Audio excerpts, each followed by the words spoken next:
You might have 30 hours a week, but notice you got no work generation. So you're not growing because you have no time. You guys said it. So how do we create time? All right, guys. So you've seen me talk about this one, right? A lot of you would have seen this. So we talk about this like, not very busy. So you go out and do work generation. And then this work here drives this growth. And then because you're so busy, you think you want to hire someone and then you don't. And then it drops back down. You're like, where the hell is all the work gone? Remember that? Right. And then we talked about this is what it looks like for a scaling business. You hire, it proactively puts you in a work generation space. And so what we're going to do now is we're going to work through each level that Kirk just talked about. So it's a bit of a new one for you, but I'm going to talk you through it. All right. And it will make more and more sense as we're working through it. So when you're starting out as a sole trader, you have a little bit of work from friends and family, and then you have all this time to do work generation. Make sense? This bottom one here is owner's capacity. And this one here, this area here is on the tools, you going out on the tools, right? So when you're out on the tools for 10 hours, it's there, 20 hours, 30 hours, 40 hours on the tools. Making sense to everyone? Yep. As you're doing more work on the tools, you can see this is pulling away from that line slightly, and you're actually doing more admin and more invoices and more quotes. This work generation, drives in that. And as that goes up, you got some more admin and ops as well. So this is sort of what it looks like. So you'll be able to bullet point yourself in here. And if I was to draw like I'm doing about 40 hours on the tools, we look at where that sits over here. And the likelihood is you don't have any time to do any work generation stuff. You're so busy out in the tools every day that you're doing your ops and admin at home at night. And this has gone up to like a 65-hour week. I just like to see a show of hands if you can remember it being like that. Right? Just think November, December last year, all of you were like that. Yeah. Just think right now. Yeah, there you go. Live in the now. Yeah, just think right now. So this is what happens when you're this busy on the tools. And then you're like, fuck, where's all the work gone? Oh, that's all right, because I can catch up to my ops and admin. Sweet, that's in my normal work day. I've got some extra time. I've got 10 hours here. Extra time, I'll go and get some work. I'll follow up some quotes. You generate some more work and you're back out in the tools and you're back here again, working at night. You guys following me? Is this pretty accurate? Yeah, I like how it's like a slip and slide because you literally climb up and then you slide back down. Yeah, it's like a reverse. You're like, yeah, busy as. Like I need to hire someone because I'm working at night. I'm super busy. And then next week it's like, where's all the work gone? All right, well, I can catch up on my ops and admin. Oh, sweet. Now I'm caught up on that. Now I can do some work generation, right? To my 40 hours, I'm finishing on time. Sweet. Until next week, and this work generation kicks in, and now you're up here again. Boom, busy again. Right? Who's liking that diagram? Yeah, it speaks the truth. I do. Speaks the truth. All right. Next, ready? So this is what happens. We're like 40, let's just say we're 30 hours on the tools. We're like, I'm not sure if I'm ready to hire someone. I'm doing this 10 hours of admin ops, and I don't really have enough time because I've got family life and I've got this and I've got that and other reasons. So you're not really growing the business proactively, right? And so you're just stuck. You're going to just fluctuate between here and here and here and here, just like that. And it sort of looks like this. That's why you flatline. As soon as you hire someone, you might have 30 hours a week, but notice you got no work generation. So you're not growing, cross, not growing because you have no time. You guys said it. So how do we create time? Hire. Hire. Here we go. So we've got 30 hours on the tools, maybe between 30 and 40. And we're going to hire, and the tradesperson is going to take over this responsibility. This is what happens. Boom. One tradie. Boom. Do you like that shit? I love that shit. So anyway, so this tradie's out there doing the 30 to 40 hours you were doing, which sets you back here, 0 hours on the tools, which gives you plenty of time to catch up on your ops and admin. And so you're like, sweet, finally got time to follow up my quotes and invoicing and get on top of everything and do some cold outreach and get some more work. You guys follow me? Mm-hmm. And so your business what? Grows. Grows. Boom. We're growing. Awesome. Oh shit. Now I'm out in the tools again. 20 hours. Got to still do my quotes and, do my invoicing. So there's your ops and admin. And I've got no time to grow the business anymore. Do you guys hear me talking around that 20 hours on the tools is the danger zone? If you're out in the tools after you've got your first hire after over 20 hours, say goodbye to growth. You're not growing anymore. Arrivederci. Arrivederci, au revoir. So this is what happens though. You got one tradie, but now you're even more busier. If you're out in the tools 40 hours a week, you're doing 20 hours of ops and admin and you're doing 60-hour weeks. Is anyone there at the moment? That'd be an early knockoff. That's a light week for Nick. Yeah, it's a light week. Yeah, I'll take that. Yeah. And obviously, like guys, if you're doing 40 hours or 50 hours on the tools, this is just going to push this up into the stratosphere. I think if you're doing more than 50 to 60, this is like danger zone. You don't want to be up here. We want to hire proactively because that creates the space for you to do this, which is growth in the business. As soon as you stop doing this, you stop growing. You stop going to the gym. If you go to the gym, consistently over time, what happens? You get gains. You get right? jacked AF. Or injure yourself. But as soon as you stop going to the gym, what happens to your gains? You become frail and pale. You get tired. Frail and pale. Yeah. You get tired, you get weak. You're weak because you stop going to the gym. You feel like a bitch when you didn't go to the gym. That's like not getting up this morning and going for a run. I'm a bitch. Exactly. So now we need... So this is what you need to feel around your work generation. As soon as you're not doing that, feel the same way as you're just feeling. All right, cool. So we got our first tradie on, right? And you're going to get to this point here. Now you can imagine if you're doing 30 hours on the tools, you're doing a 50-hour week, but you're not doing any work generation. So you're not growing anymore. So what we need to do is hire before we exhaust this and stop growing. So when you do, can you guys notice as well that the ops and admin's increasing as you put more staff on because you're doing more invoices, you're doing more quotes? Yeah. So that's increasing. You're doing more data entry, you're doing more admin and stuff. So then we get to 2 tradies. Ops and admin's getting fatter. So we put on our second trade and we're back to here. Hallelujah. Got all this time again. Catch up on my ops and admin. And I've got a good 20 hours of work gen again. Here. Awesome. That 20 hours of work generation, because you're not out on the tools, what does that result in? Back on the tools again. Growth. Yeah, growth. And then back on the tools.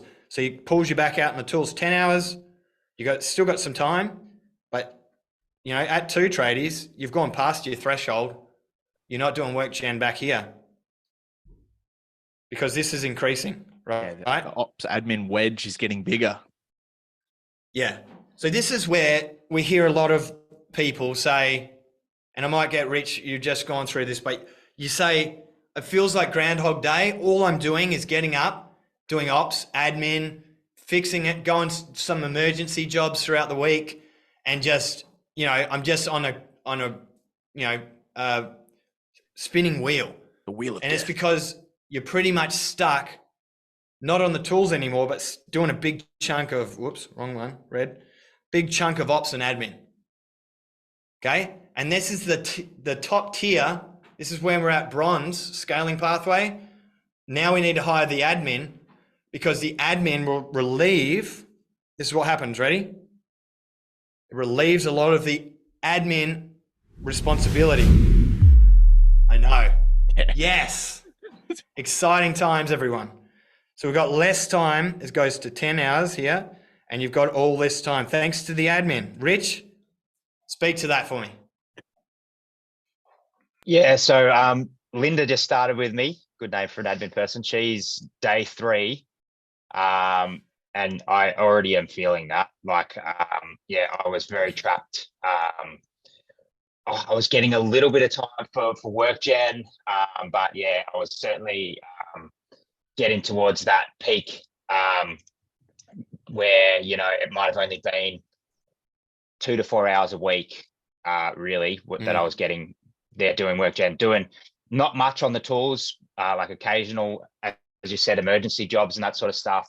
But yeah, the opposite, I really underestimated, because I had 2 tradies and an apprentice, and we do a lot of like admin heavy work as well. And my admin may have even been more than that, ops and admin, partly because we like swapping job management systems and that sort of thing too.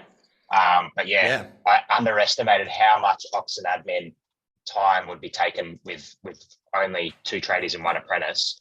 I assumed I'd still be like 50-50 on the tools and have heaps of time, but the time just wasn't there. It got sucked up really quickly. Yeah.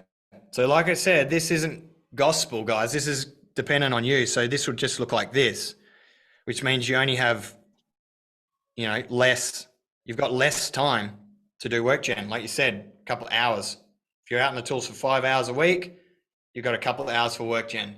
And a lot of this work gen is actually just maintenance work gen. It's just following out quotes just to fill the schedule for the team you got now. So because we don't have enough time, we can't grow. We're just keeping them busy. Making sense to everyone? This is important, but we need more time.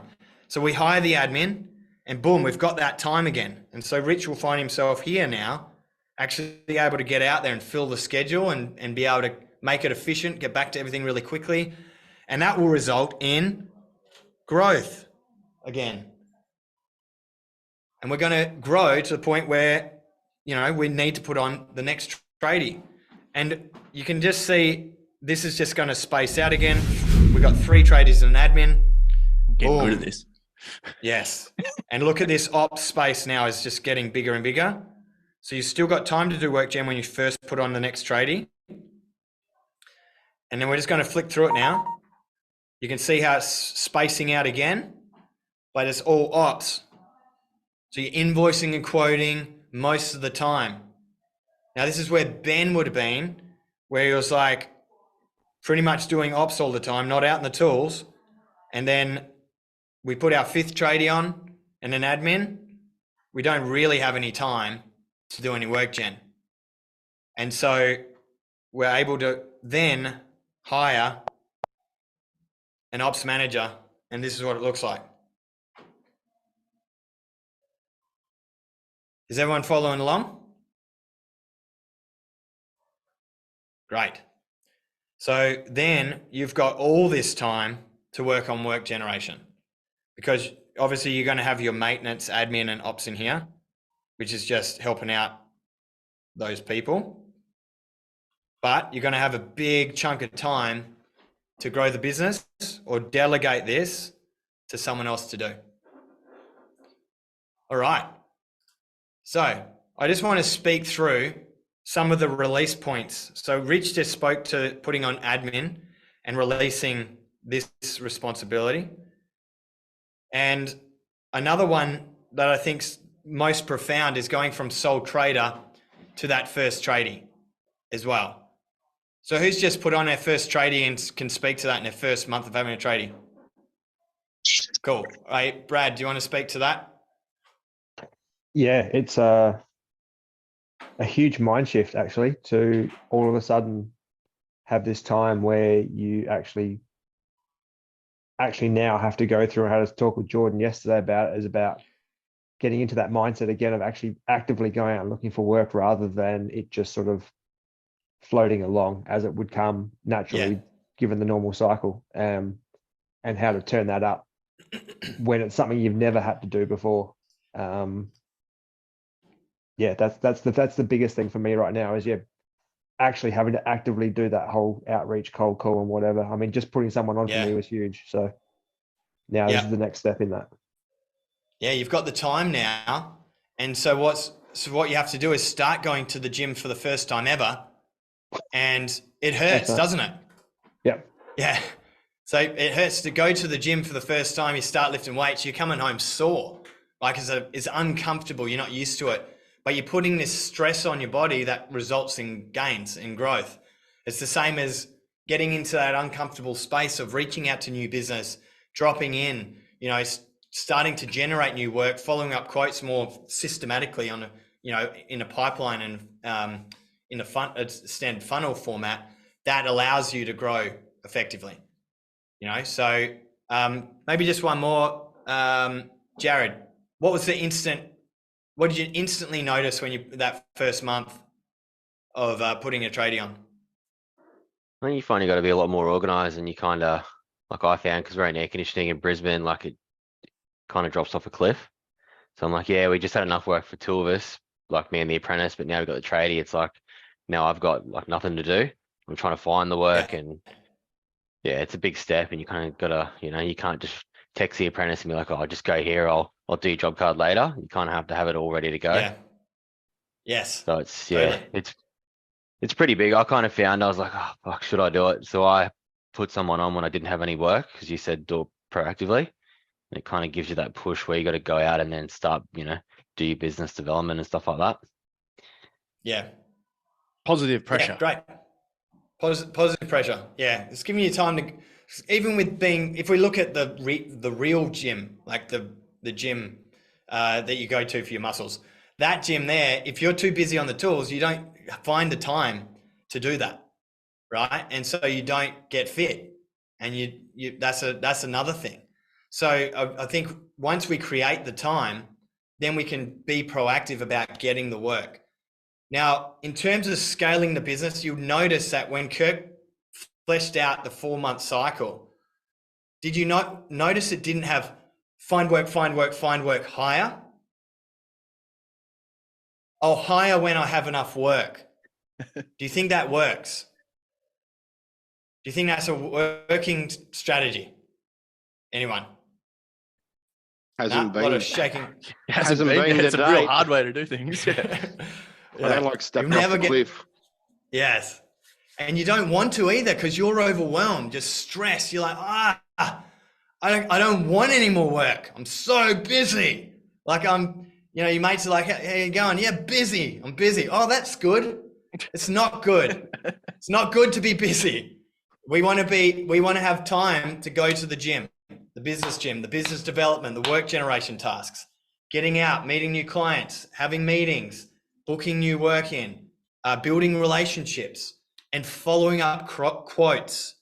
The amount of lost opportunity, if you were to go back over all your quotes that you sent but never followed up, and if I was to say, if you followed them up, you would have got 50% of those. In dollars, how much do you reckon that would work out to? A lot of money. Stacks of cash. I don't want to think about it. I want to think, just think about it for a bit, but let it motivate you to hire someone, because that there is what's going to, jumping onto that opportunity and embracing that is exactly what Ben talked about before.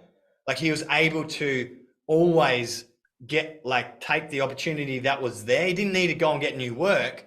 He just captured the opportunity that a lot of people from your busyness are losing. It's called lost opportunity cost. It's massive, fucking huge, like big, a lot of money. And we could use that money to invest in people, which means more time for you to do the things, firstly, within the business you need to do, and more time for you to be home on time so that you can be the best dad, parent, mum, and, partner that you can possibly be to your family. It's really important that we really get disciplined on having a start and end time. And if we're pushing over into this out of it, all right. then Still with the partner or where you're at? No. Shane. Shane. Fucking Shane. So if we're pushing into your home time, it needs to be a red zone. You need to act. And if you can't afford it, we've got a pricing issue or an efficiency issue. Okay? So that's when we go, hey, I don't think my pricing's right. Because if you can't afford when you're that busy to put someone on, that's going to be an efficiency thing. But the amount of opportunities you guys are losing, I want you to start thinking, what's the opportunity I'm losing by being this busy? You'll start to realize the power of investing in people. Because that frees you up to continue the healthy workflow, which drives growth. Just on that, if you can't afford it, we could have a pricing issue. It's a really common sort of, the lack of a better word, failure for when people progress through business and they fail to look at themselves as an employee of the business and detach themselves from the business. And a lot of your businesses are getting an absolute ripper deal because you're doing the real hard stuff and doing a massive amount of hours. And effectively the business is paying you next to nothing for those big hours. So it becomes impossible to then hire someone to take that role on because the business has had such a dream run of you being a slave for so long. So if you haven't got the pricing right, then it becomes very hard to hire those people to take those roles because it was never right in the first place. It's just your hard work, dedication, and self-sacrifice has been propping it up. Yeah. A good example of this is where you've priced your shopping list pricing items or the projects that you're doing on you doing it at the speed you do it. And then you hire someone and they're half as fast as you because they drag their feet, they forget shit all the time, they forget parts, they're just not as efficient as you are. But you shouldn't be losing as a result of hiring someone. You should be winning when you're doing the work because you're twice as fast, giving a compounding effect. You should be making twice as much. So if you're a sole trader right now, your times, you should be coming in at if you've priced billable for, if you're actually on site for 2 hours, you should be billing for 3 or 4. You should be 300%. You're a weapon. Efficient. Yeah, you should be a weapon out there because as soon as you hire someone, they're going to do it at employee speed. And employee speed to start with is not based on that they don't care, but it's just that they haven't been trained to be efficient. And so you let them start by doing it the best they can, but you still make profit based on that because of your pricing. And then you spend time to make them faster, which increases the profitability of every staff member. Make sense? But another thing is you probably don't have time to fix your pricing because you're too busy. Any show of hands is people like that? Too busy to fix your pricing? Yeah. We need to release you. Business owner, we need to release you constantly. So I want to speak now at Response. My job at Response now is that I do once a fortnight meeting with Rory. It's an hour to an hour and a half meeting, and we're just pure strategy. He comes and says, this is what we're doing. We've got our long-term goals that we're working on. We've got our quarterly targets. And as long as he's in alignment with that, I'm here to help him and coach him through anything he needs. So what we've done, even just recently, my last meeting with him, we went over the financials. We looked at the profit and loss, and we saw we're fluctuating up and down over the last 6 months. And I said, we've got a capacity issue here. The capacity is the problem. And it's not our team. It's our ability to sell more at the front end. So we then did an analysis on the team's, our sales team's time, and we noticed that they were at capacity. There was lost opportunities in that person's role. And that then identified the opportunity for us to put on a second, front end salesperson to then split the load. And I use the example of 2 water bottles, right? If your water bottle's full, then there's no more work you can get. This guy is absolutely at capacity. So if you put on a second BDM or a second salesperson, you pour half the load into that and you've got capacity in those people. And then you hire tradespeople to put pressure on the sales team because that drives growth. And it's the same as you guys hiring someone, and now it puts pressure on you as the salesperson to go get work. And who's the best at handling pressure in your business? Like, who do you think is most equipped to handle pressure? Yeah, the owner. Not the field stuff, not the guys in the field. So instead of trying to dial up, I need more out of you, switch that up and go, right, I need to put more stuff out there and put the pressure on me to fill them up. And you always do. And you'll find a way. Just like you either flatline for the next 5 years and go through these cycles of too busy, not busy enough, too busy, not busy enough, or you proactively put tradespeople on, and it forces you to grow to that next level again and again, which gives you the profit to be able to release yourself from the admin first at 2 tradies and then the ops at 5 tradies. And then when you continue to grow after that, I'll give you an example. So Response got to that point. Kirk was ops manager at that time, and we had 7 tradies, I think, and Kirk, and we were profitable, but we were just up and down, flatline for like a year, and we didn't grow. We're like, what's going on? And this is when my time was now focused on starting the academy. So my attention had moved away from Response, BDM, work generation stuff, and we were profitable, but we were just flatlining. And then that's when we came up with, like, we couldn't put any more money on ads because we were at capacity. We literally couldn't get any more work from ads. And so we're like, what if we put $6,000 from the ad spend and hire a BDM, Verity, who's still with us, to go and do real estate. She's an ex-property manager. She's 25 years in the industry, understands our client. Get her to go and generate work from property managers.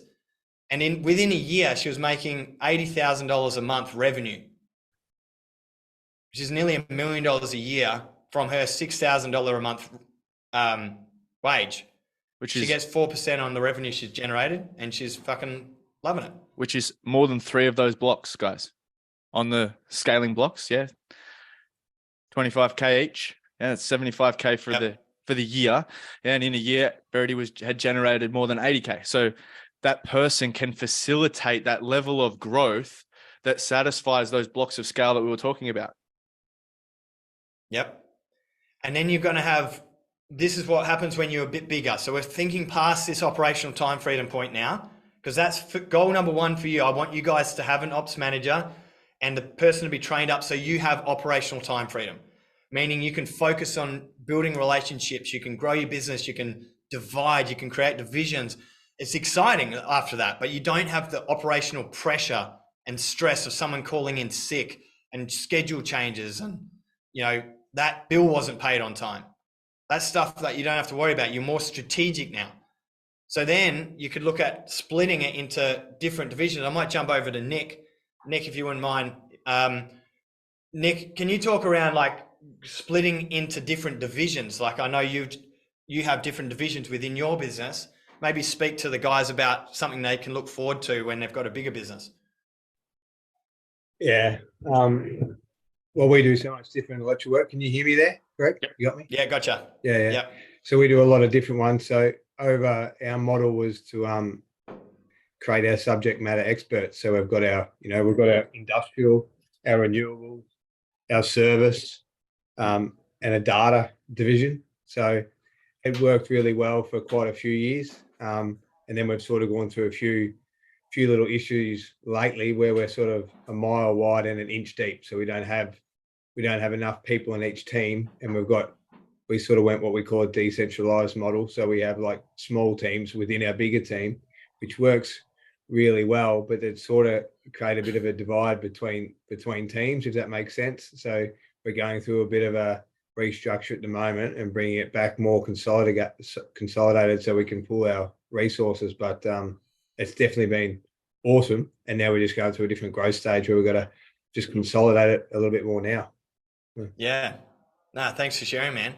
And so that's part of the process is actually understanding, well, where do we need to split the teams? When do we need to split the teams? And when do we need to bring them back and bring them back together? An example of this is, I remember this, Kirk, when we were our ops manager was literally just, invoicing and quoting all day, every day, and he wasn't managing the team because he was at capacity.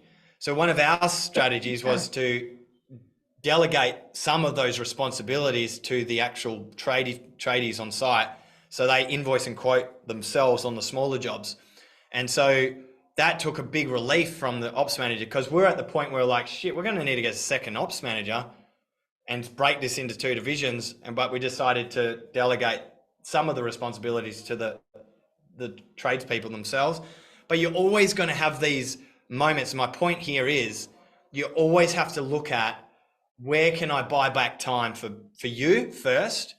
But once you're at that operational time freedom, it's your job to identify who is hitting capacity and how do we help them either be more efficient through better process and systems, or hire an assistant or someone else, or split the role. And so that's the journey. That's what we're going to be going through. But we've got a very systemized approach here, guys, to get you to that operational time freedom, which is your business has operational leader who can take over that responsibility so you can be more strategic about the future. All right. And with that, you can start to design your life. And I recommend that you start having that threshold of when you work. Start time, finish time goes for every level. Even me right now, I have a very strict start time, finish time, because I want to be able to get in my training. I want to be able to finish on time. I want to be able to switch off at the end of the day. And it still happens where I get overwhelmed and pulled into too much of a single responsibility, and I'll be working too much. Like I'll be waking up early, starting work super early because I've got this pressure on myself again. But my thing is, how do I release myself from this? How do I stop doing this? Who do I need to hire next? Or who can I delegate to within the team I've got? And it's a constant skill that you've got to develop from now. All right. How are we feeling, everyone? All right. So, yes. Ready to go to the gym? Yeah, unmute your mics. Give me a sound. Give me a sound. Represents how you feel. Give me a sound effect. Woo! Woo, woo, woo. All right. Go. Cool.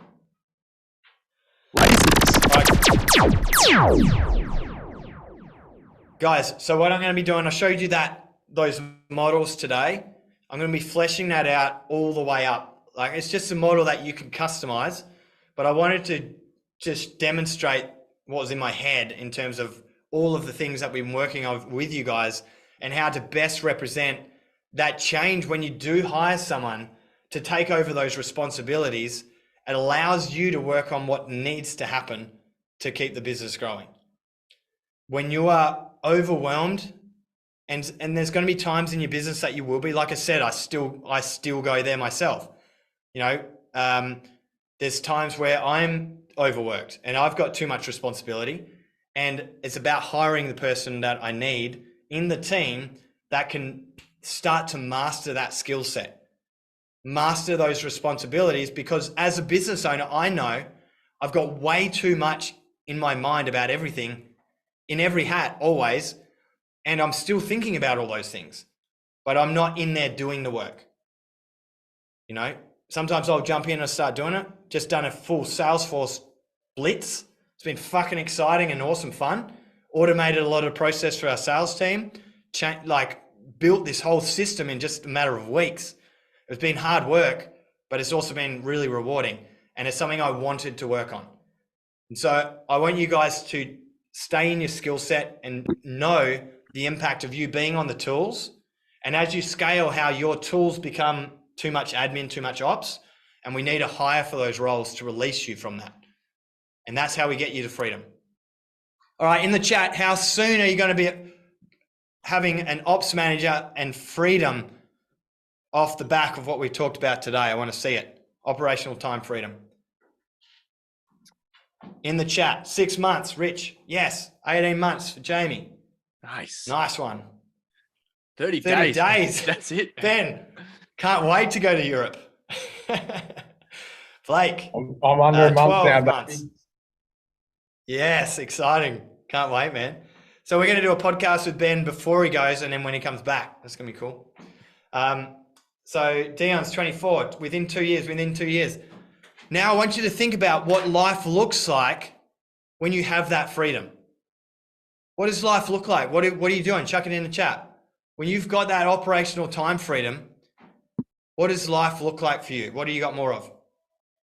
Beer and Skittles. Beer and Skittles. You can have all the beer and Skittles you want, Dion. Bloody vacation, more travel, diversity of businesses, home renos, yeah? More family time, having your weekends back. 100%. Happy wife, absolutely. Not all the time, but you can't control that. Biggest lesson I learned, can't control my wife's feelings. Can contribute, can't Her control. feelings are not my responsibility. That's the big lesson I learned. So I've got to help her through that, you know. But if you got time, it's very helpful. Team, really excited for you all. I'm really, really pumped, and I'm proud of everyone here. You know, you've all been working really hard, and we're in the background working really hard to make it conceptually easier for you to understand what needs to happen moving forward. Does it feel like we're on the right track from what you've been experiencing? Give me a thumbs up. Yeah. The concepts, the models, the ideas, like we want to bring those to you. And this is what this Innovation Hub session is all about. We want to bring you the latest in our thinking, the latest in innovation, the best results we've had. So I want to share your story next. So get out there, hire, then focus on work generation. Understand what hats you're wearing throughout the day. Start reflecting on that. Have more self-awareness. Because the sooner you do that, the sooner you realize that you have to hand some of this responsibility to someone else. When you do that, you'll create that time that you need to help get back into the gym, the business gym, work generation, follow up the quotes, answer every phone call, get back to everyone, and get out and get new business. And we're going to continue bringing the training that helps that make that easy as well. Awesome. Cool, team. Thanks so much for joining us. Thanks, guys. Innovation Hub #1 out. Have a great day, everyone. Thanks, Go mate. get 'em. There you go. Thanks, Awesome. guys. Happy hiring.